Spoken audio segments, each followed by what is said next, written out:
ഉത്തരേന്ത്യയിൽ കോൺഗ്രസ് നേടിയെടുത്ത വിജയത്തിന് രാഹുൽ റായ്ബറേലി മണ്ഡലം തന്നെ നിലനിർത്തേണ്ടത് അത്യാവശ്യമാണ്.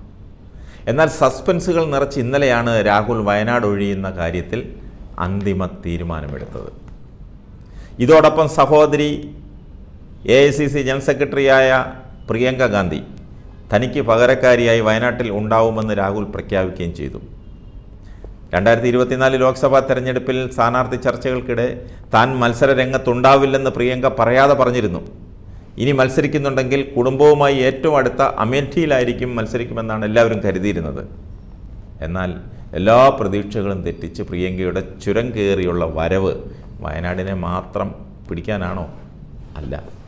രാഷ്ട്രീയ നിരീക്ഷകരുടെ ഈ ചോദ്യം വളരെ പ്രസക്തമാണ്. കോൺഗ്രസ് UDFൻ്റെ ലേബലിൽ ഏത് സ്ഥാനാർത്ഥിയെ മത്സരിപ്പിച്ചാലും വിജയം ഉറപ്പാക്കുന്ന വയനാട്ടിൽ എന്തുകൊണ്ട് പ്രിയങ്ക വരുന്നു എന്ന ചോദ്യം ഇവിടെ മാത്രമല്ല അങ്ങ് ഉത്തരേന്ത്യയിലും മുഴങ്ങിക്കേൾക്കുന്നു. 2024 ലോക്സഭാ തെരഞ്ഞെടുപ്പിൽ അമേഠിയിൽ സ്മൃതി ഇറാനിക്കെതിരെ മത്സരിക്കാൻ പ്രിയങ്ക ഇറങ്ങിയേക്കുമെന്ന റിപ്പോർട്ടുകളുണ്ടായിരുന്നു. പ്രിയങ്ക മത്സരിച്ചാൽ കുടുംബരാഷ്ട്രീയം തെരഞ്ഞെടുപ്പിൽ BJP ആയുധമാക്കുമെന്ന് പേടിച്ചാണ് അന്ന് മാറി നിന്നത്. 2019 മുതലേ പ്രിയങ്കയുടെ പേര് മത്സരരംഗത്ത് സജീവമായിരുന്നു. എന്നാൽ പാർട്ടി നേതൃത്വം അത് മൈൻഡ് ചെയ്തതേയില്ല.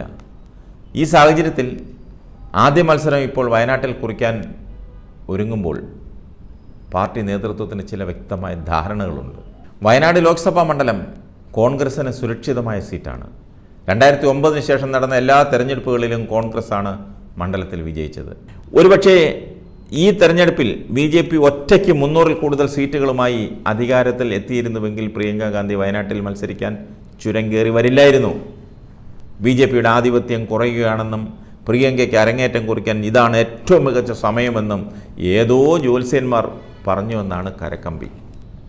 ഇതോടെ ഗാന്ധി കുടുംബത്തിൽ നിന്നുള്ള നേതാക്കൾ ഉത്തരേന്ത്യയിലും ദക്ഷിണേന്ത്യയിലും നിറഞ്ഞു നിൽക്കും. അതാണൊരു പ്രത്യേകത.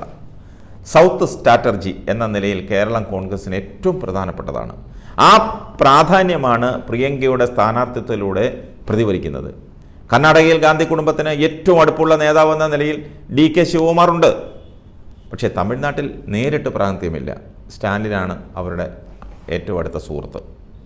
അതുകൊണ്ട് തന്നെ വയനാട് ഗാന്ധി കുടുംബത്തെ സംബന്ധിച്ച് ഏറ്റവും പ്രധാനപ്പെട്ടതാണ്. BJPയുടെ വോട്ട് ശതമാനം കൂടി വരുന്ന വേളയിൽ കേരളത്തിലെ തെരഞ്ഞെടുപ്പ് രംഗത്തേക്ക് കോൺഗ്രസ് നേരിട്ട് കൈവയ്ക്കുകയാണെന്നാണ് രാഷ്ട്രീയ നിരീക്ഷകർ ചൂണ്ടിക്കാട്ടുന്നത്. രാഹുലിന് പകരം പ്രിയങ്കയെ മത്സരിപ്പിച്ചതിലൂടെ തെരഞ്ഞെടുപ്പ് നേട്ടമുണ്ടാക്കിയിട്ടും ദക്ഷിണേന്ത്യയെ കൈവിട്ടുവെന്ന വിമർശനവും ഗാന്ധി കുടുംബത്തിന് ഒഴിവാകും. കൂടാതെ 2029 പൊതു തെരഞ്ഞെടുപ്പിൽ തെരഞ്ഞെടുപ്പിൽ പ്രിയങ്കയെ മുന്നിൽ നിർത്തി ദക്ഷിണേന്ത്യയിൽ നേട്ടമുണ്ടാക്കാം. ഇതിലെല്ലാം ഉപരി കേരളത്തിലെ കോൺഗ്രസ്സുകാർ പ്രിയങ്ക വരുന്നതിൽ സന്തോഷിക്കുന്നത് എന്തിനാണെന്നറിയാമോ? 2026 നിയമസഭാ തെരഞ്ഞെടുപ്പാണ്. തെരഞ്ഞെടുപ്പ് കോൺഗ്രസിനും ലീഗിനും ഒരുപോലെ പ്രാധാന്യമുള്ളതാണ്. പ്രിയങ്കയെ മുന്നിൽ നിർത്തി പ്രചാരണം നയിക്കാം. അങ്ങനെ വന്നാൽ സംസ്ഥാനത്തൊരു തരംഗം സൃഷ്ടിക്കാൻ സാധിക്കും. കഴിഞ്ഞ 8 വർഷമായി ഭരണമില്ലാതെ കഞ്ഞികുടി വരെ മുട്ടി നിൽക്കുന്ന ഒരുപാട് ലീഗിൻ്റെയും കോൺഗ്രസിൻ്റെയും നേതാക്കളുണ്ട്. മാത്രമല്ല BJPയിലേക്കുള്ള നേതാക്കന്മാരുടെ പ്രവർത്തകരുടെയും ഒക്കെ ഒഴുക്കും തടയാം. ആ ബുദ്ധി ആരുടേതാണെങ്കിൽ അവരെ പൂവിട്ട് തൊഴണം. അടിപൊളി തീരുമാനം. അങ്ങനെ വന്നാൽ പ്രിയങ്ക വരുന്നതിൽ ഏറ്റവും കൂടുതൽ നഷ്ടം BJPക്കാണ്.